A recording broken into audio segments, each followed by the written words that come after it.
Hi everybody, welcome to Healthline. I am Gregory Zarian.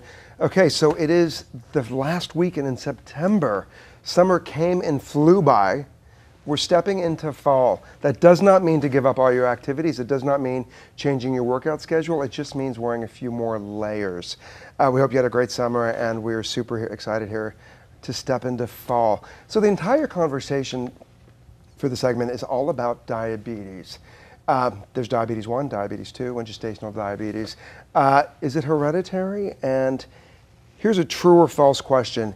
Can you cure the onset of diabetes through health, wellness, and exercise?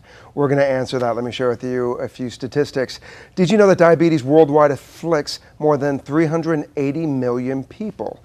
And the World Health Organization estimates by the year 2030, the number of people living with diabetes will be more than double. That is astounding. Today, diabetes takes more lives than AIDS and breast cancer combined. To me, that's heartbreaking, claiming the life of one American every 3 minutes. It is a leading cause of blindness, kidney failure, amputations, heart failure, and stroke. Kind of makes you sad to think that diabetes is something that we can take care of. To help us find a way to take care of yourself, to know the differences between diabetes 1, diabetes 2, and how to get your health back, are doctors from Glendale Adventist Medical Center, Dr. Garen Hartunian and Dr. Narbeh Tovmassian. They are board certified by the American Board of Internal Medicine. Doctors, how are you? Great, thank you. How are you? As you could tell, I'm shocked at these statistics. 380 million people. Dr. Tovmassian, talk to me about that. Yeah, so let me add to some of those statistics. Like you said, the diabetes is very prevalent right now in the United States, and it's only going to get worse by the projections. Right now, about 25% of individuals greater than the age of 65 have diabetes. 10% of all individuals in the United States have diabetes, and only 3/4 of them know they've been diagnosed. So for you, doctor, what is that? That's just horrible. I mean, that's something that we'll talk about more, how to prevent it, how to go about it, and how to more or less cure it. But with it rising so much in our population and it causing all these debilitating diseases on top of it, it's very heartbreaking to us as physicians because we see it more and more in our practice. We see it more and more in our youth, and it's well, the youth, but yeah. People think it just happens to them. You know, earlier I said that diabetes will take the lives of more people than people suffering from AIDS and also breast cancer. Yep. You know, first of all, breast cancer, it's such a different disease, and then AIDS is sexually transmitted and through a needle, a dirty needle. So people don't realize that they are in control of their body, and that, you know, I'll end this now. Yes or no, can we cure the onset of diabetes through health and wellness and exercise? Yes. Absolutely. You can. So it just breaks my heart that people wake up and go, how did this happen? Mm-hmm. Doctor, before we head out into the first break, share with us a little bit of your medical history. Well, me and Dr. Hartunian here, we actually grew up together, went to elementary. Oh, I love that. Yeah, middle school, high school here in Glendale. Went to undergraduate studies we did separately, went to medical school together, completed our residency training, and then decided to open a practice here in Glendale. I love that. And what schools did you go to, doctor? So together we went to Ross Medical School, Okay. and then I did my residency at NYU at Brooklyn campus, and he did his as UNLV in Las Vegas. Yeah. So a little East Coast and a little bit of roll of the dice. Yeah, exactly. And I love that you're doing this together, because then it makes it's personal together. Yeah. Health and wellness is personal. We have a similar vision. And what is the vision? Promoting health and wellness to all of our patients and our community. Thank you, doctors. More on diabetes when we come back. Don't go away.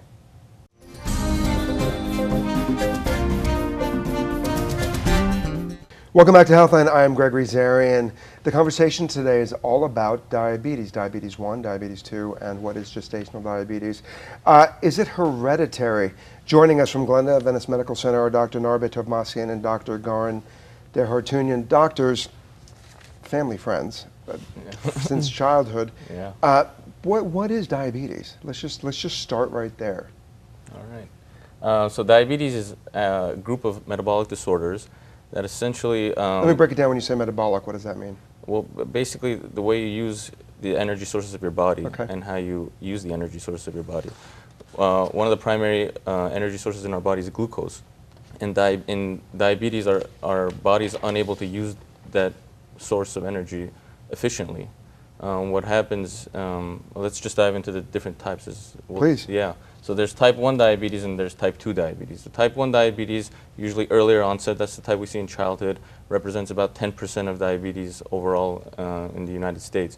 And what we see in type 1 diabetes is the body is unable to produce insulin. So the pancreas, which is an essential organ in our body, is unable to produce the insulin for our body to use the blood sugars that we have as energy. Okay.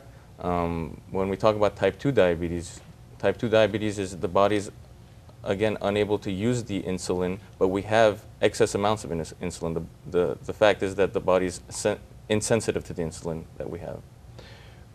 Back up a little bit when you said glucose. Talk to us about glucose, because you go to the market and you see glucose on a lot of things. Right. Talk to us about what that is, doctor. Glucose is basically our sugars, if you want to break it down into more simpler context. Thank and you. what we see when we go to the food, to the grocery store or wherever we're buying food, on the back when we look at the label, we see carbohydrates, and that's usually what's converted into glucose in our body. Okay, so so we need carbohydrates. Correct. There's two types of carbohydrates, right? Right. There's the good and the bad. Right. What are considered some good numbers for the carbohydrates? Because I want to break this down so people completely understand what that means. Right. So going back to our food and energy sources, Please. so there's three types of energy sources that we have. There's fat, Fat. there's protein, and then there's the carbohydrates. Great. All three in our body can be converted into glucose and readily accessible as an energy source. Now, when we take in excess amounts, that's when our glucose levels go up. So with carbohydrates, we have the simple carbohydrates and the complex carbohydrates, the ones that are processed.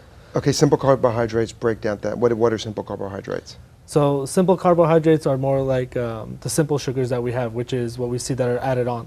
So such as like when they put sugar into soft drinks, when they put Like sugar in your coffee. sugar in your coffee, Okay. right? Any additional, something that's already into the modified refined sugar state already as it is. Okay. Where versus complex carbohydrates, which we see in fruits and in vegetables, that your body takes in and it goes down into a different breakdown process.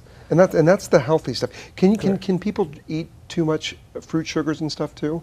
Can that be bad for you as well? Yeah, everything in life should be in moderation. Okay. But if you had to pick the lesser of two evils, obviously we would always Have 10 Yeah. apples instead of 10 Diet Cokes. Correct. And here's the thing, I'm not insulting you, Diet Coke, but a lot of people, but it's interesting because I have friends, one of my dearest friends, she decided to give up sugar. And she would have a couple sodas every day, and she would have too much ketchup and too many condiments, and she just thought, you know what? And it also made her mood swings horrible.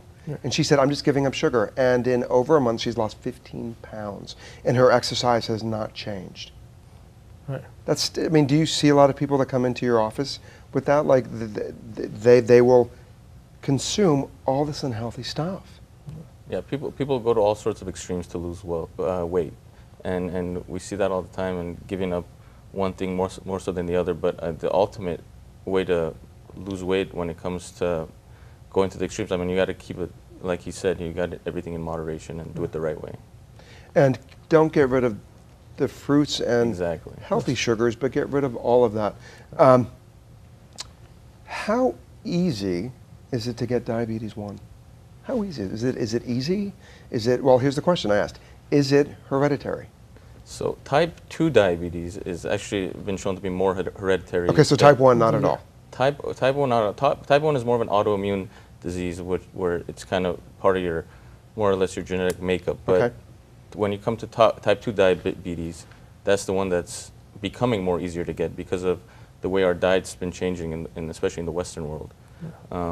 We're having, like you guys just spoke about, increased a lot more sugars in our foods. The diet is shifting. People are eating more fast foods where it isn't exactly the healthiest meal choice, which leads to obesity, which leads to type 2 diabetes. Let's talk about obesity. Yeah. And I've said this 1,000 times on this show. We're the most obese country in this world. But yet we walk this walk of boot camps and exercise and healthy and running. Why do you think we are this obese in this country? A lot, in my opinion, has to do with the accessibility of all these fast food chains, accessibility of more processed foods that everybody's more easy and readily available to just get. It's a lot more easier for me to go to a drive-thru at McDonald's, for example, than to go home, prepare a salad, cut the vegetables, and go through that whole process, especially if I have a busy schedule. I have to go back and forth to work. Everybody wants a quick pick-me-up, so you go through a Starbucks, right? There's a drive-through Starbucks, you pick up a latte. It has, I don't know, 50 grams of sugar in it. So it's a quick and easy solution to a very bad problem that we have, sadly. Same thoughts behind it, Doctor? Yeah, definitely, yeah. There's, and I've talked about her quite a bit on the show. There's a good friend of mine, her name is Melissa Lands, and she wrote a book called The Fresh 20, and they are 20 ingredients that you just reuse. And she said that it takes the same amount of time to drive to a drive-thru, put in your order, get the food and drive home, as it does to create a family meal together. And it's healthy. And I also feel that we are so obese because we forget what family time is. You know, the parents come home from a very long day, they do their thing, they go through the bills, the mother's doing laundry, and if both parents are working, there's barely any family time. The kids are on their Game Boys, they're on their Wii, they're on their computers and on their phones, that everything is turned into this pandemic of social media that nobody engages. And I remember when I was a kid and we came home, we were outside. We were playing, and we would help mom make dinner. We would make the salad, and that just, you know, families don't know who anybody is anymore. And then you wake up and you're like, oh my gosh, I'm obese, my kid's obese. Do you feel that fast food has changed the way that we incorporate family time? Not just fast food in itself, but like you mentioned, coming home from, I don't know, 12-hour shift, 13-hour shift, people try to relax. I mean, everyone's life is a lot stressful than it was before, and we're seeing that trend more and more, especially with all the advances of technology that's supposed to, quote unquote, make it easier, but it doesn't. Well, it's making you fat. That's right. That's what I'm gonna cut to the. I'm gonna cut here. We're going to our second break. Let me just say this. You know, families. It's called families. It's called a relationship. It's about growing together and getting to know who. Spend time with your kids. Walk around. I get you're tired. I get it. I get you've had a long day, but you just don't wake up with diabetes, and you just don't wake up obese. Get your family time on. If you as a family are not healthy, there's not much left to go on with, to move on with. Okay, I'm off my soapbox because I'm going to come back and get back on it, because it's about you and your family. More with Dr. Garen Hartunian and Dr. Tovmassian when we come back. And while you're waiting for us to come back, have a glass of water with lemon. Lemon is good for you. We'll talk to you in a second. Don't go away.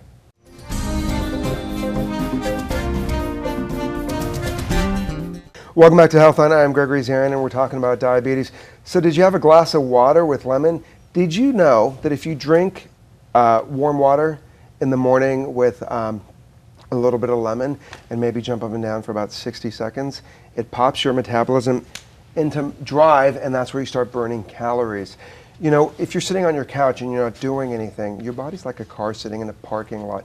If you get up and get out, you will start burning calories. You will start making your body run a little bit better. One other thing is that minimum time to work out is 150 minutes a week, minimum. So walk around the block. Don't immediately get up and run, because you'll end up being sore, you'll hurt yourself, and then you'll not want to do it. Getting your health on, if you're not super healthy and active, they're baby steps. Take baby steps into maximum health. The conversation is all about diabetes, and joining us is Dr. Tovmassian and Dr. Garen Hartunian. Dr. Garen Hartunian, once again, what is diabetes type 1? So there's 2 or 3 main types of diabetes, but we'll talk about the first one, which is type 1 diabetes. So diabetes, as always, is their body's inability to regulate glucose in the body. So type 1 diabetes And when you say glucose, it's the sugar. Glucose is the sugar, yeah. So type 1 diabetes occurs usually in children or adolescents, and then we see that their body does not make enough insulin to use the sugar. So that's the gist of type 1. Then we have gestational diabetes. Is it hereditary? No. So diabetes is not hereditary. Type 1. Type 1. Type 1 but type 2 type can 1, be. Type 2 Okay. is, yeah. Type 2 we're seeing is becoming more and more hereditary. Type 1 is more of an autoimmune disease. Okay. And when you say autoimmune disease, break that down. What is that? So it's autoimmune diseases in the classification is that your body fights against itself. Got it. More like, let's say, people who have thyroid diseases. Got it. Or Okay, got it. Thank you for the distinction. Lupus and rheumatoid arthritis, those are autoimmune diseases. And then type 2. So type 2, so before I get to type 2, I'll just jump into one other quick thing, gestational diabetes Please. as well. So gestational diabetes we see in pregnant ladies, pregnant women. Usually what happens is that your placenta creates hormones. And these hormones make your body more resistant to insulin. So the glucose, the sugar, the energy source goes to the fetus, goes to the baby, so the baby could grow. So what happens normally is that the pancreas makes more and more insulin, but sometimes we get those unfortunate individuals that their pancreas cannot keep up. So then they get diabetes when they're pregnant. Usually this resolves after they give birth, but sometimes they have a higher risk of getting type 2 diabetes. So it can't just be a pregnancy thing, and then it can be just pregnancy, yeah. And then if it stays afterwards, because I've said we've discussed here that if you have the onset of diabetes through health and wellness and exercise, it can totally leave. So same thing, it can leave. Okay, so pregnant ladies, if you have the gift that keeps on giving and it's gestational diabetes, just get your health and wellness back. Because a lot of people think, oh my gosh, I can't believe this happened, and they live in the suffering of it, instead of saying, hey, you know what, I'm going to do something about this.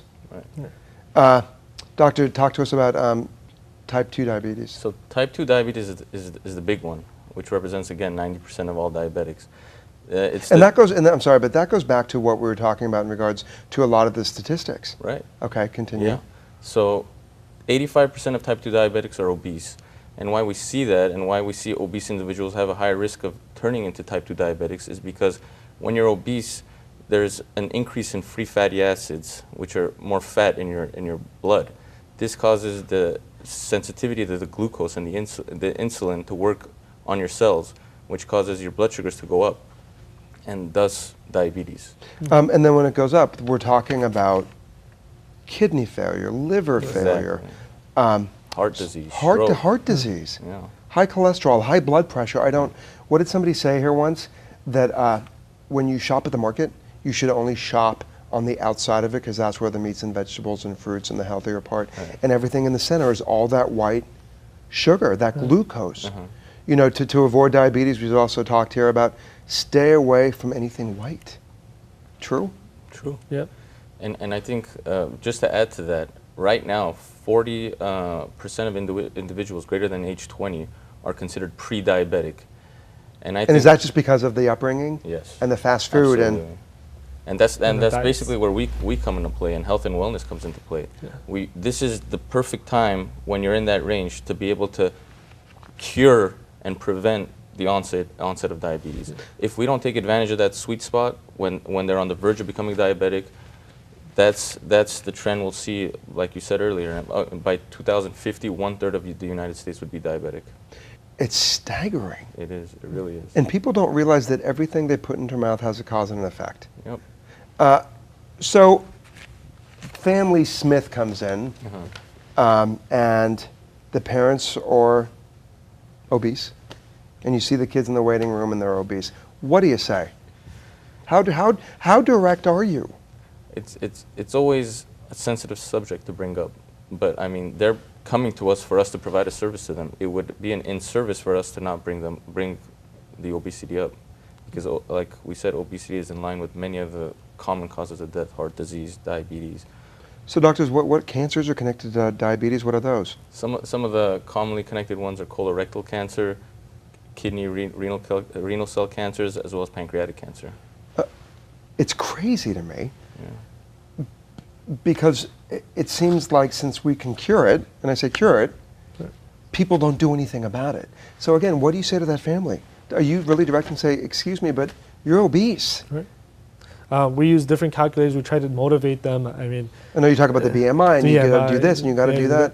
And we just tell them, you know, if you continue like this, you will get diabetes, and you will get the complications of diabetes, and it will probably kill you. End up killing you. And so then what do they say? Okay, and they walk outside and they take their kid through the McDonald's drive-thru and get in. And here's the thing, I'm not slamming McDonald's or any fast food. Right. Because I believe if somebody wants some McDonald's day once, every couple months, who doesn't love a good number two? But people, it's double quarter pounders. You know what I'm saying? Meaning it's all in moderation. I don't live that way because I also have dealt with my older brother who was sick. I've lost both parents to cancer. So I know that this is important to me. Yeah. So then how do you get this family up and out and get healthy? Well, how do you do that, doctors? Well, you pretty much have to come up with a firm plan. I mean, that's what it comes. You give them the statistics, let them know what's going on, but then you got to be direct with them and tell them, you know, you got to start doing X, Y, and Z. X, Y, and Z being us promoting exercise and diet. Those are the top two things. Diet, decreasing, I mean, overall putting together a well-balanced diet. What I personally try to always promote is a Mediterranean diet. Mediterranean, it's majority grain. Yeah, grain, olive oil, a lot of fishes. The majority of protein you get is from the fish and the nuts. So the results and the studies of the Mediterranean diet are amazing. No, I've heard about that, and I also have a Greek sister-in-law, so yay, I win. But another thing too is, before we wrap out for our last break, is it used to be majority green and then fish and then meats and stuff, but now it's less green and more meat. And if we just go back to realizing that we only need to eat about this much, the size of our fist, and when we feel like we've had enough, we're done. We don't need to stuff ourselves. And then what was also awful is we eat, we then go sit in front of the TV, watch TV, we go to bed, so the food sits sedentary in our system. As you can see, I'm completely passionate. More on diabetes and signs and symptoms when we come back. Do not go away.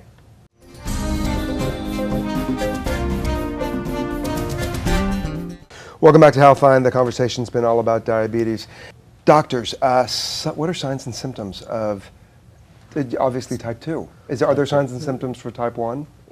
Definitely. Well, type 1 is usually we see in the younger children, the adolescents, and they come to the hospital really sick. So okay, when you say age, adolescents, what are we looking at age-wise? Young teens. Okay, young teens. Yeah. So from kids to young teens. We see that, and they usually, that's more of a rapid onset. It's not gradual like type 2 when we see. Type 2 diabetes. Well, when you say rapid onset, what happens to them? So they usually come into the hospital in what's called diabetic ketoacidosis, and that's when your body is just into overhaul with the diabetes.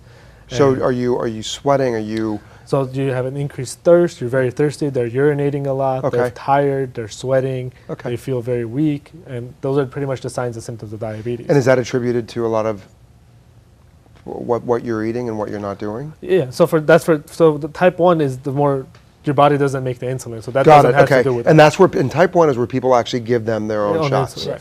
Okay. Type 2 is the gradual onset. So type 2, sadly, it's majority of the time it's asymptomatic. Okay. That's why 25% of the population that actually does have diabetes in the United States doesn't even know that they have diabetes. Well, then go to your doctor and get a blood test and see what your sugars are doing, and they're either high and low and stuff like that. So that's what myself and Dr. Tovmassian always try to promote in our office is wellness visits. We love to see our patients when they're not sick. We love to see healthy patients because that's what makes our office better. Yeah. The healthier our patients, the happier we are. No, I love that.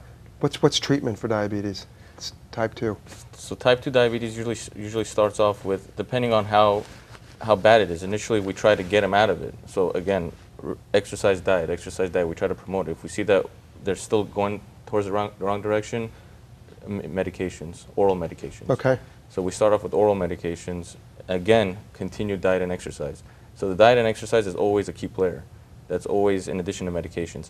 If that continues to trend towards the negative direction, then insulin. And then insulin is once again where people give themselves the shot. Doctors, final thoughts in regards to diabetes.